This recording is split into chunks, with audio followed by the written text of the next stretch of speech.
Kan ada juga yang mengatakan bahwa ruh itu akan kembali kepada Allah. Karena itu ruh itu membawa sifat-sifat Allah seperti Ustaz katakan tadi kan.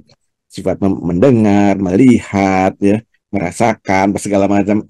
Sehingga pada waktu mati, ruhnya itulah kembali kepada Allah. Jiwanya nanti yang dimintain pertanggungjawabkan, tidak dengan ruhnya kan. Ah, Atau ah. dengan ruhnya dimintain pertanggungjawabkan. Jadi tidak ada ayat yang mengatakan ruh kembali pada Allah, itu nggak ada. Jadi itu Hmm. pemahaman orang-orang yang mengatakan badannya kembali ke tanah, ruhnya kembali ke Tuhan. Nggak ada kalimat itu. Kembali ke Tuhan itu ketika seseorang mengalami kematian, maka jiwa yang ada dalam pengaruh potensi rohiyah itu yang kemudian berproses menuju kembali pada Allah, tapi ada fase-fase yang tadi saya ceritakan itu. Masih hidup dulu di alam barzah, kemudian menunggu datangnya hari kebangkitan, terus dibangkitkan, dihidupkan di alam akhirat, dimintai pertanggungjawaban, dikasih pembalasan, surga dan neraka, sampai lenyapnya langit dan bumi, barulah kembali kepada Allah seluruhnya.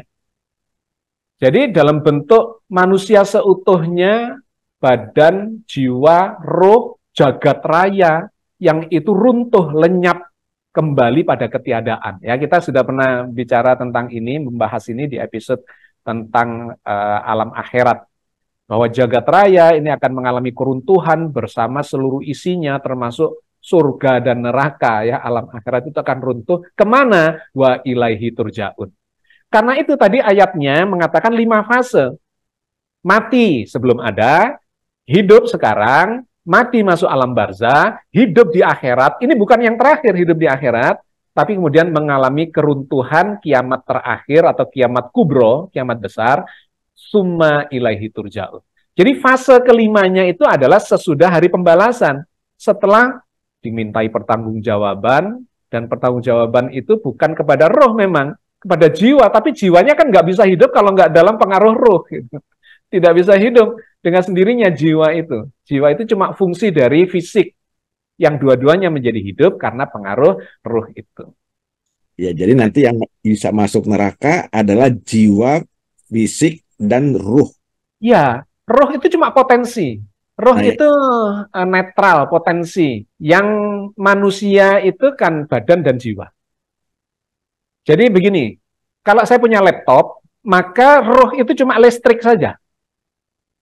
hmm. Laptop ini yang membedakan antara laptop satu dengan laptop dua, dengan laptop yang lain adalah hardware-nya, dan yang kedua adalah software-nya. Nah, inilah yang disebut laptop. Sedangkan listrik itu adalah ruhnya. Jadi kalau kita tanya, laptopnya itu apa ya? Menunjuk kepada hardware dan software. Tidak menunjuk pada listrik, karena listriknya itu sama semua. Laptop 1, 2, 3, 10, itu sama semua. Mudah-mudahan analogi ini bisa Sama jelas. tadi belum dijawab, Pak.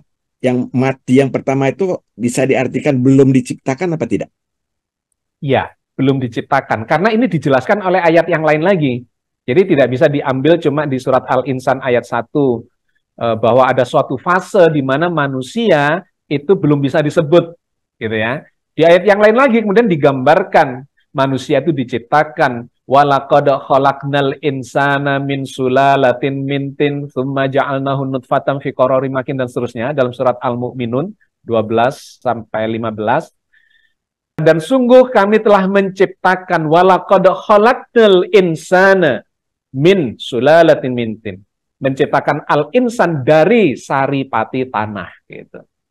Tsumma khalaqnan nutfata 'alaqatan, dari nutfah ke alaqah ke mudghah dan seterusnya dilahirkan jadi bayi.